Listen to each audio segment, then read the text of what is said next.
Hello, friends. It is lovely to be not here with you, giving a wee talk for your edification entitled Letterpress and Poetry, riffing off the printed poetry project.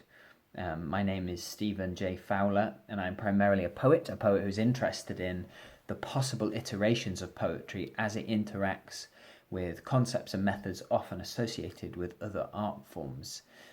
So that might very well be someone thinking that my interest in concrete and visual poetry is in fact graphic design, or that my interest in sound poetry is in fact experimental vocalization, so forth and so on. That has been a great preoccupation of mine over the last 10 years, to use a base in what some might call experimental or innovative poetry, but I would just call poetry, which is a language art, essentially, something that I think poetry is the language art which deals with language for purposes other than information or communication, that would take in all kinds of iterations of that, as mentioned before, like found text, as well as all the innovations around method. And so in that exploration that I've had over the last 10 years, very recently, I realized the absence of my engagement with the practices of letterpress and printing and printmaking as a methodological endeavor and art form.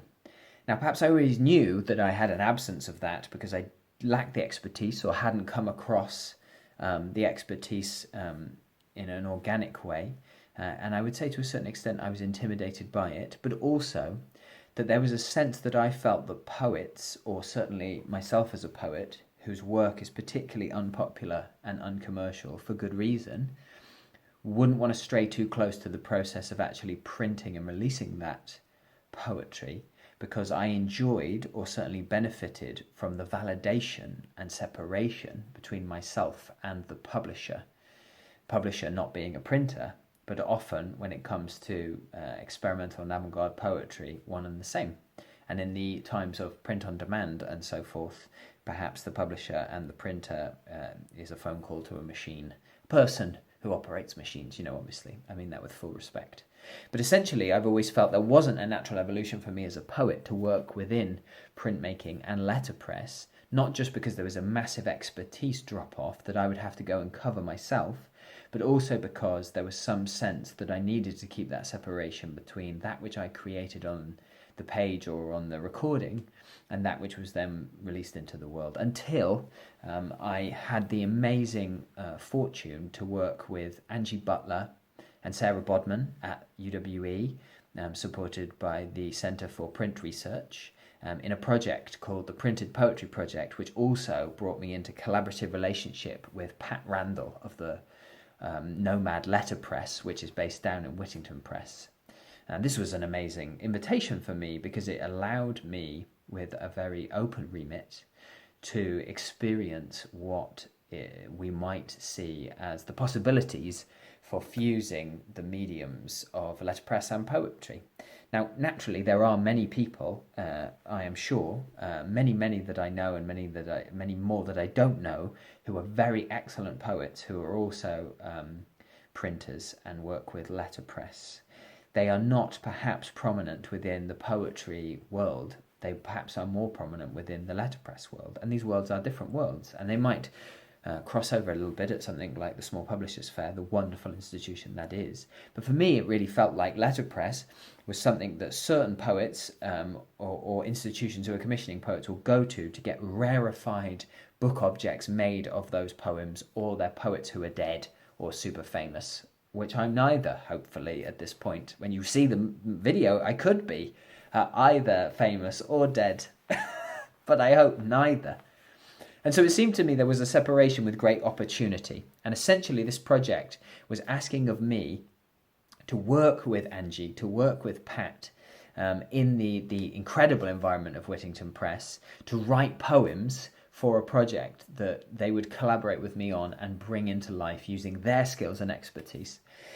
And so what I was first interested in is the idea, which I've often used when I'm invited to write poetry with or around people whose expertise is actually useful, which is a delving into vernacular in order to generate poems that are about the thing that is going to realise them. For example, I have a great fortune to be a poet in residence at a landscape architects, and I use their language and their proposals and their publications to develop a series of poems about those projects using the vernacular, because I think that's one of the wonderful things about poetry. It is fundamentally sensitive to language and the unusualness of vernacular and profession-specific words. So that was my first undertaking.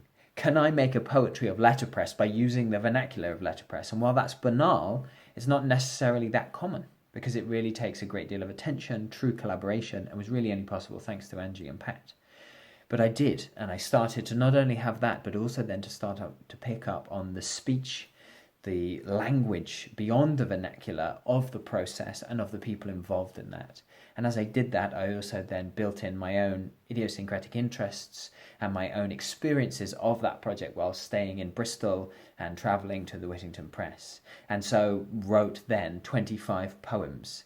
25 because while in situ at the Whittington Press, we found a previously made printing block which had 25 poems as its being. I've phrased that wrong. And so I said, we must use this. And so part of the 25 poems are one-word poems, because I wanted to get to 25 just because of the serendipity of finding this thing, almost an embodiment of that desire to use the vernacular or living, existing language of letterpress as part of the poetic entity that we were creating together.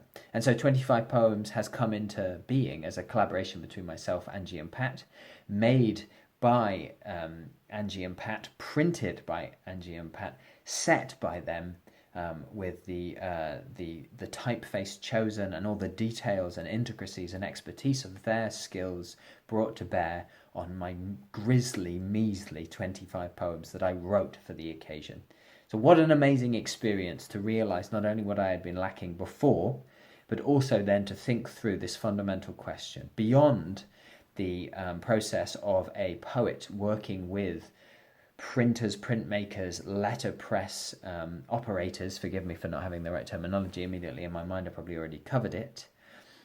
Beyond that exchange and that collaboration, it strikes me then that this is the beginning for me personally of an exploration of how poetry is changed when it is letterpress printed rather than print on demand printed or laser printed or any other kind of printed, and how perhaps the letterpress process also changes when the text that is being set and printed is indeed for the purpose.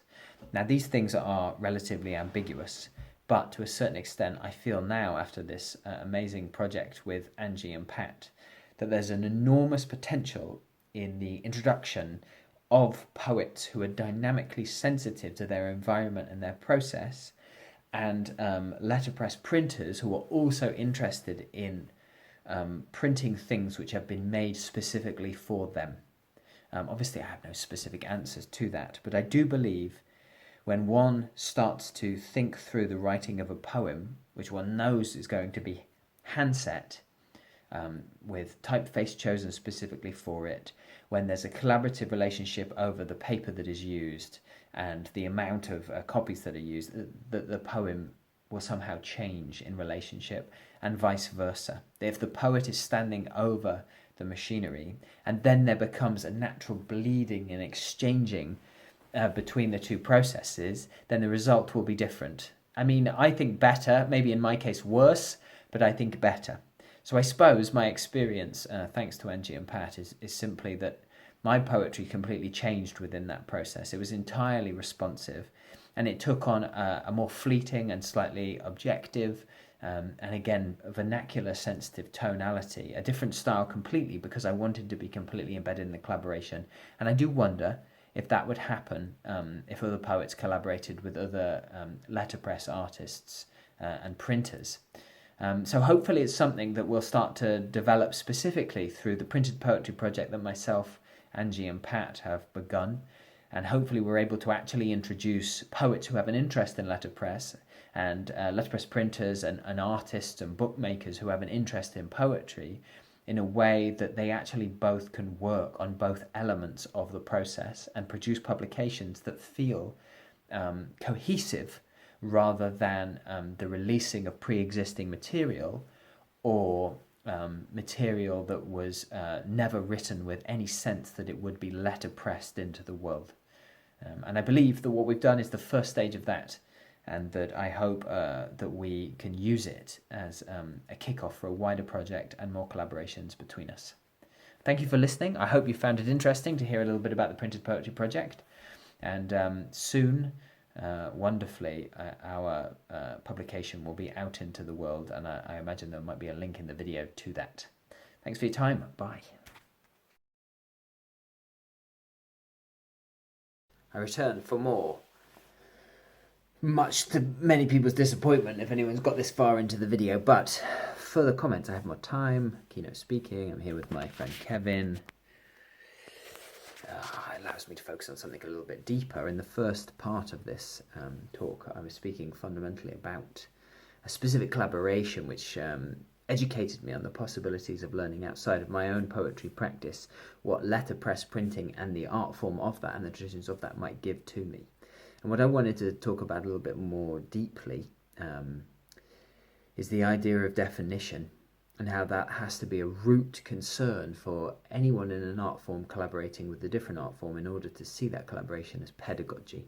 To say that in simpler terms, you have to know what you're doing with your own work, even if you are wrong, in a sense, even if other people completely disagree with you, in order to then try, through, again, perhaps your own incorrect analysis, to discern what the people you're working with might be doing with their art form, i.e., poetry, which has a great deal of confusion, or should we say difference of opinion around what it is fundamentally. Is it a song art? Is it something to do with the reflection of human emotion?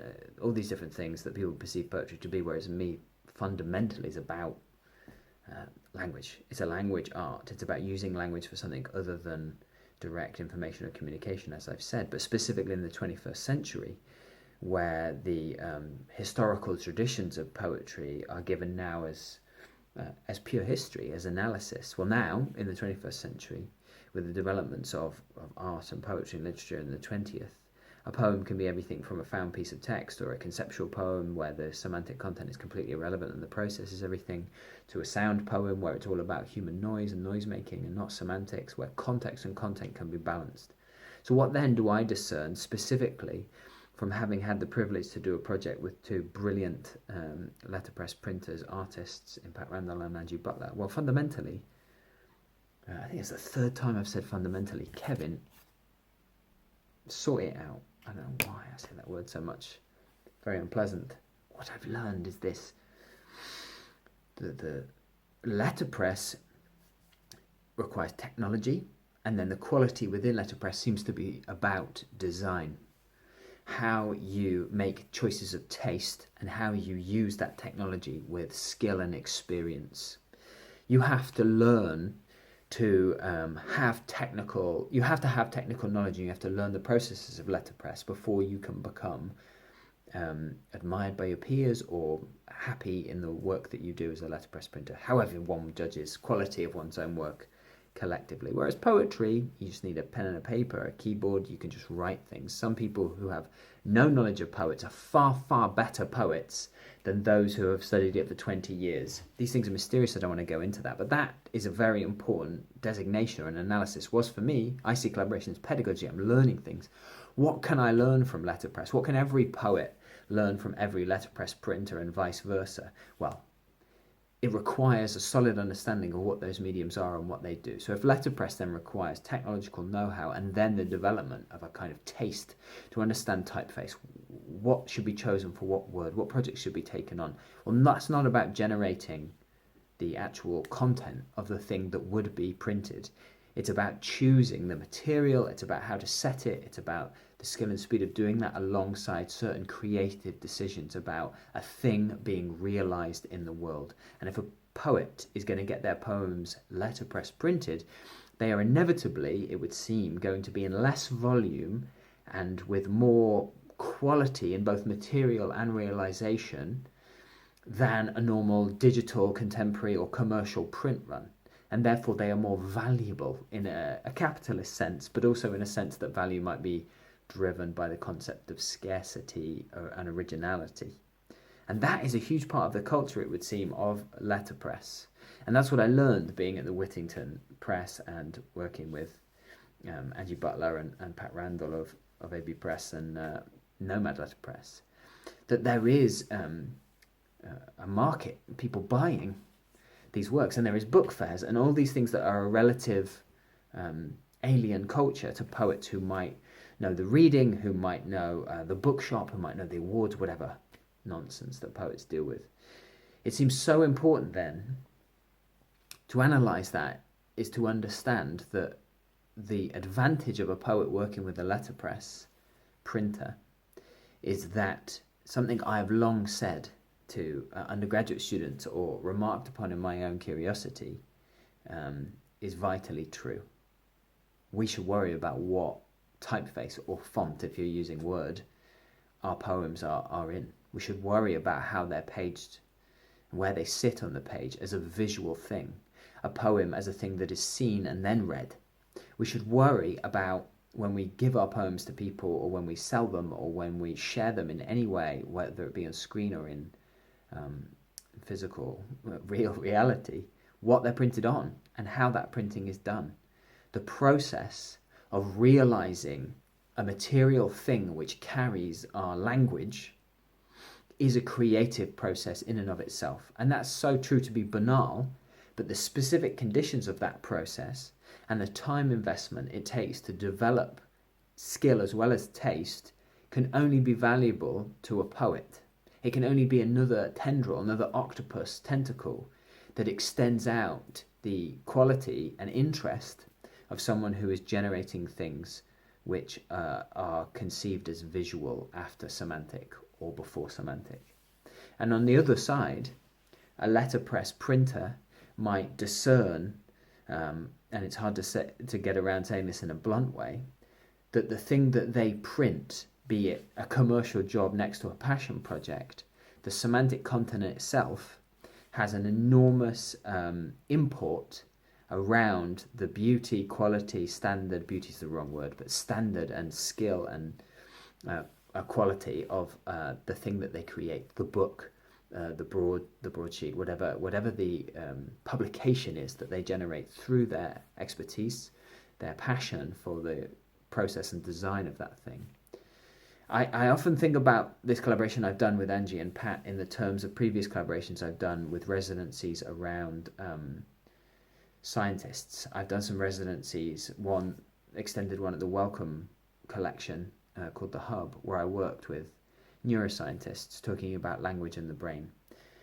And poetry often gets given a credit that I don't think it deserves, where the neuroscientists would have conversations with me where fundamentally they were trying to suggest that we were at an equal level of discussion around certain questions that has required 10 years of hard, consistent, peer-reviewed learning for them to get to that knowledge, and me, who just one day started writing random thoughts or ideas or words or play with language in my notebook, and somehow we're at an equal level then to discuss how, say, language exists in the brain, or questions that are scientific. I'm not talking about general opinion questions. And the reason for that is a fear to say what things actually are when it comes to certain art forms, especially poetry.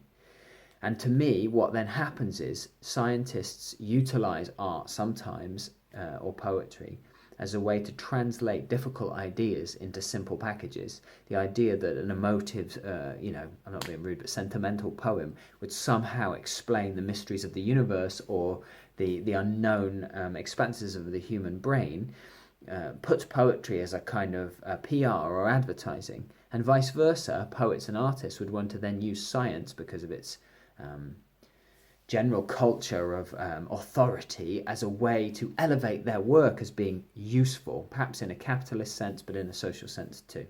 And so when I think through collaborations with people who have genuine expertise that I couldn't possibly develop in a short period of time, and I found that working in the Whittington Press that I was completely lost. It would have taken me 10 hours to be able to set a word, let alone watching Pat and Angie generate these beautiful trays ready for printing within minutes without over-exaggerating their amazing dexterity and hand speed and choice speed. The skill of creating a good collaboration where both sides are actually generating knowledge that expands their own practice is to be realistic about what both those expertises are and what both the art forms that the people are practicing are. Maybe that's wrong. Maybe, in a sense, my definitions and understandings are completely wrong. But that's what I've drawn from the Printed Poetry Project.